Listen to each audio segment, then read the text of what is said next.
All right, so we are going to be reading chapters 29 through 31 in Fish in a Tree today.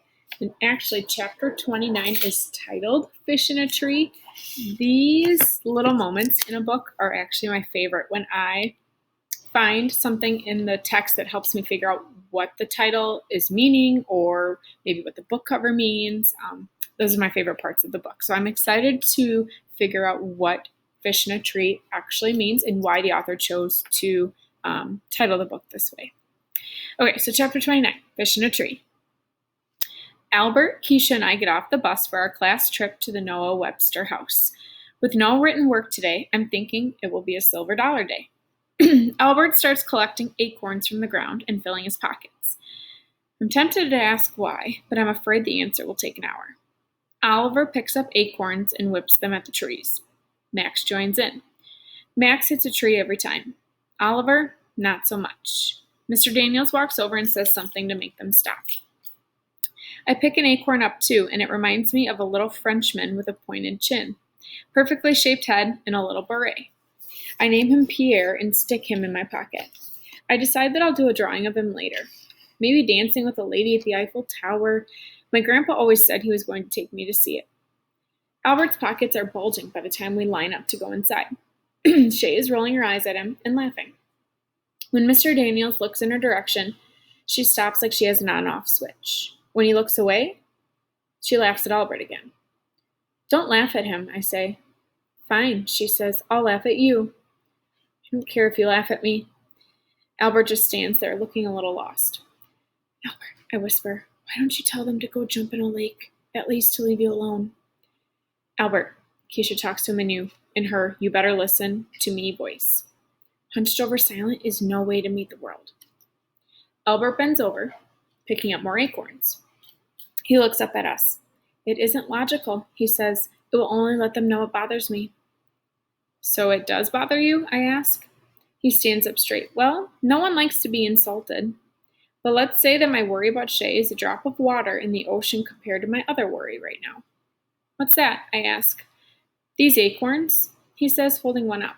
This green coloring on the side looks like moss, but I am concerned that it is actually a fungus. If this is the case, all these trees may be in danger. I have collected samples and will do further research.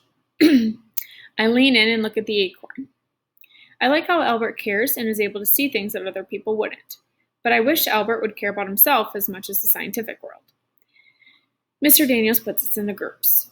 I pray that I end up in his group, or with Keisha and Albert. I get part of my wish and I'm in a group with Albert. Mr. Daniels is with a bunch of boys, including Oliver and Max. We get the drill about behaving, things being old, and how we're not supposed to touch them. We break into our groups and head upstairs into a bedroom. So, our guide says, straightening her bonnet. Does anyone know where the term sleep tight came from? Albert raises his hand and she calls on him with a smile. Albert points to the underside of the bed. Mattresses were held up with rope so they were off the floor and away from the bugs. When the mattresses would sag, they'd tighten the ropes, making the bed more comfortable. Hence the saying, sleep tight, don't let the bed bugs bite. Well, if anyone would know about bed bugs, he would, Shay whispers. Downstairs in the kitchen, the fireplace is big enough to stand in. The lady tells us that girls didn't go to school as much as boys, that they typically stayed home to learn how to take care of the house. My mind bites to that, and I can't stop thinking about it. No more school? Ever? I lean over. Albert, do you think that time travel is possible? He whispers. Albert Einstein had extensive theories on its possibilities, and I certainly wouldn't argue with him. Me neither, I say to him. How do you think I would look in one of those dresses and bonnets? He looks puzzled. Finally, we go to a colonial schoolroom and join the rest of our class.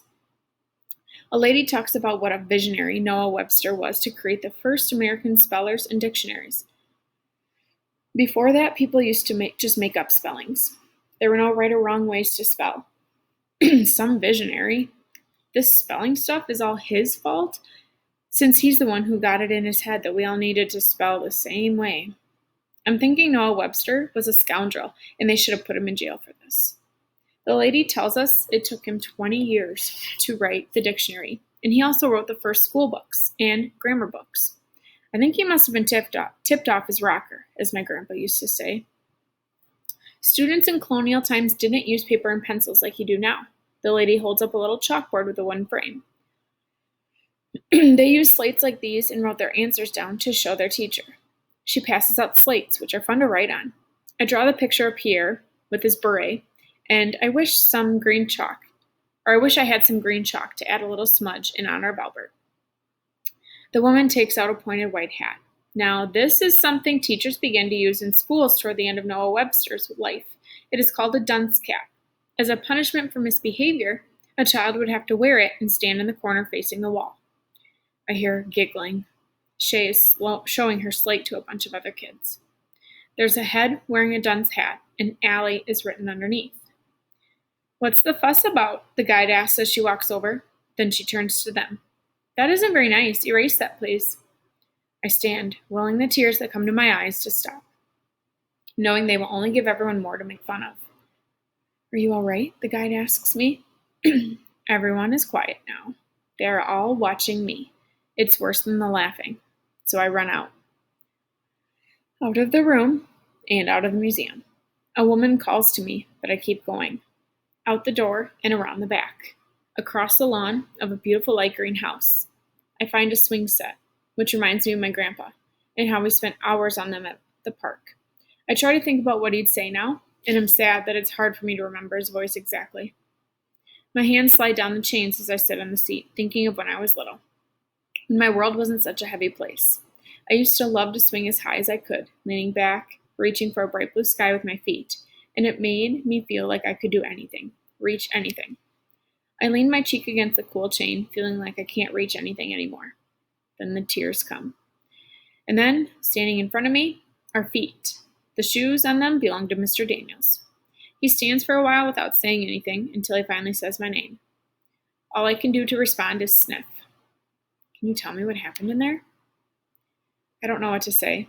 Such a small question and such a giant answer. Please just leave me alone. He takes a couple steps away and stays quiet for a bit. Then he says, "My brother and I used to love to write in the sand on the beach when my family would go to Maine." I don't answer him. Then he picks up a stick and writes something in the dirt under the swing next to me. More words. Why can't I ever get away from words? He turns toward me and I stare at his knees. "Allie," he says, holding up the stick, "do you want to write something?" I shake my head. I think of flying on swings through bright blue skies and away from words like dumb and freak and loser. He squats down in front of me. "I'm sorry about whatever it was that upset you. Let me help." I take a deep breath, and when I let it all out, the words come with it. Nobody's ever going to be able to help me. Not ever. They all said I should have a dunce cap, and they're right. That's the thing. They're right. Oh my. Allie, you actually believe that, don't you? I can hear it's a shock to him. I finally look up at him. Why wouldn't I? Because you are most certainly not dumb, Allie. You're just saying that. No, I'm not actually. For one, you are amazing on those bus driver math problems. You're one of the kids who gets the really harder ones correct. I look up into his face with the bright sun behind him and blurt out, "But how come I can't read?" It's the first time I've ever asked that question out loud. I guess because I'm so desperate for an answer. "Allie," he says, "this thing that makes school hard for you? I think you might have something called dyslexia. And it means that although it's hard for you to read, it doesn't mean you're dumb." He laughs a little. "In fact, Allie Nickerson, you are far from it. Your brain just figures things out differently than other people." I'm different, he's got that right, but no way am I smart like he says. You don't understand. Yeah, Allie, I think I do. Then he leans in. And you know what? You're brave. I so want to be brave, but I'm not. Coming to school every day, knowing what you're in for, knowing school will be hard, and that other kids are going to razz you, and you still come every day and decide that you're going to try again. I stay quiet, just thinking about what he said, hoping he knows what he's talking about. And you know something else? In some ways, you're a lot smarter than other kids. You can also do things they can't. For one, you're an amazing artist. Those drawings of yours? Wow, Allie, you've got talent there. What do you think about that? I think it's like saying, I'm sorry you're going to die, but at least people are going to bring you flowers. He laughs really hard now. See that? Seriously, Allie. Only smart people say things like that. His voice drops. It's going to be okay, kiddo. I've never hoped for something so much as this. You and I are going to figure this out together. As a matter of fact, I already spoke to Mrs. Silver and Miss Kessler, the reading consultant at school. I was already planning to call your mom and talk to you tomorrow. We're going to give you some tests. I deflate. Oh, please no tests. Not the tests you're used to. You'll see. These are more like puzzles and games than tests, but the results will help us help you. I feel like I can look up for the first time. You are smart, Allie, and you are going to learn to read. A chill runs through my whole body. I don't have any choice but to believe him, because I can't go another day thinking things will be like this forever. I wipe the tears from my face with the back of my hand. He stands up and we start walking back. Mr. Daniels looks up at that bright blue sky and says, Now, don't be so hard on yourself, okay? You know, a wise person once said, everyone is smart in different ways. But if you judge a fish on its ability to climb a tree, it will spend its whole life thinking that it's stupid. I think hard about that. Could it be that simple? A mind movie flickers in my brain of an angry fish at the bottom of a tree, banging on the trunk with its fins and complaining that it can't climb it. I think of a turtle making a sandwich, a snake playing the violin, an elephant knitting, penguins playing basketball, an eagle scuba diving. But mostly, I hope with every tiny bit of myself that Mr. Daniels is right about all of this. Holy cow. That last page is so powerful. So they talked about fish in a tree in the title of the book and why it is called that. So we all know that fish can't climb trees. They don't have the arms, the hands, the feet that they need to climb a tree. So it's kind of saying that it's impossible for a fish to, well, it is impossible for a fish to climb a tree, but it's saying that if you tell a fish that it cannot climb a tree, it will go on with its whole life thinking that it can't climb this tree and that it's dumb because it can't. And it's kind of like you're comparing it to something that can. It's like saying a turtle making a sandwich. If you spend the whole life, or this turtle spends its whole life thinking that it can't make a sandwich, and someone tells them that they can't, then it's going to think it's not capable of it, but everyone else is. So why isn't that turtle able to make the sandwich? It's going to spend its whole life thinking it's dumb. She lists a whole bunch of other opposites. A snake can't play a violin. It doesn't have hands. It doesn't have fingers. It doesn't have feet to sit down on a chair. And it's a snake. It has no possibility of doing that. An elephant knitting. An elephant doesn't have fingers. It can't do that knitting. And she goes on with a couple other examples too. So really stop and think about what this book title means in relation to Allie, in relation to maybe something in your life, and in relation to these examples that they give. Fish in a tree, turtle with a sandwich, snake in a violin, elephant knitting, penguins playing basketball, and an eagle scuba diving. It's really cool. Okay, so now we're on the next chapter, chapter 30, Miserable King, page 160. 2 days later, a lady named Miss Kessler pulls me out of class early in the day to give me some tests. Mr. Daniels is right. They are more like puzzles and games than those awful bubble tests we do where I just fill in circles without even reading the questions. She's really nice, like Mr. Daniels. After school, Mr. Daniels is setting up a chessboard in pieces at a reading table. I walk over and he looks up. So, did your mom tell you that I called? Yeah, she didn't say much, though. She usually has a lot to say about everything. He laughs. Moms usually do. He motions toward the chair. Have a seat. I pull out the chair, wondering what this is all about. Okay, he says, loosening his tie like we are going to start doing some serious work. Chess is a game about planning. It isn't like other games where you just capture the powerful piece. He points to a piece with a cross on top. This is the king. The object of the game is to trap your opponent's king, but not actually capture it. When you put your piece in a place where it could take the other king, it's called check. When you give the other king absolutely nowhere to go, it's called checkmate. And that's how you win. Normally I would be nervous and my mind would go blank, but he just has this relaxing way. His voice makes me calm. Maybe because I know he will never say anything mean. Call me lazy or dumb, and I know he wouldn't think it either. Got that so far? I nod. So then, are you going to capture my king? I hesitate. Did I mess up already? Didn't you say that you don't capture it? That you just make it miserable? He laughs. Yes, I did say that. Good, Allie. Good listening. So he goes through the rest of the pieces. The queen is the most powerful and can travel in a straight line in any direction. There are 8 pawns that, when you band them together, can be strong. Most players take them for granted, though. He tells me that's a mistake. The rooks look like castles and travel in forward, backward, and side-to-side lines across the whole board. The bishops travel diagonally in straight lines, and the knights can jump in an L shape. The king can only move one spot in any direction. It stinks to be the one with the target on your back and be the one who can't go anywhere. He has made up a sheet with pictures of the pieces and arrows to show how they move. He says it is in case I need a reminder.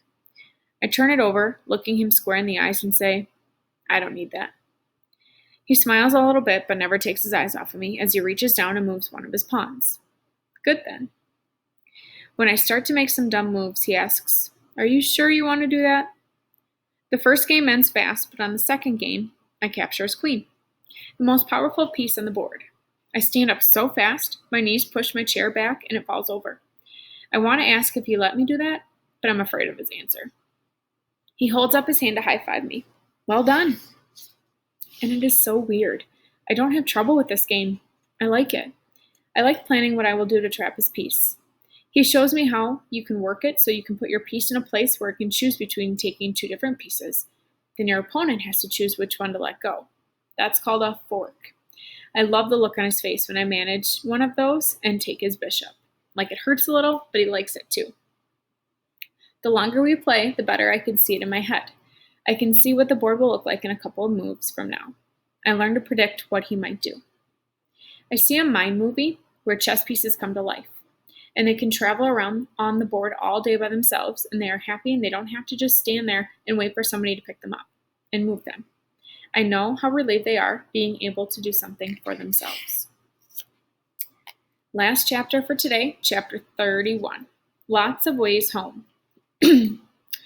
So did your mom tell you that we talked? Mr. Daniels asks. Yeah? I take a long breath, noticing that I can feel my own heart beating. I have to talk to you about something. This doesn't sound good. I need your help. You need my help?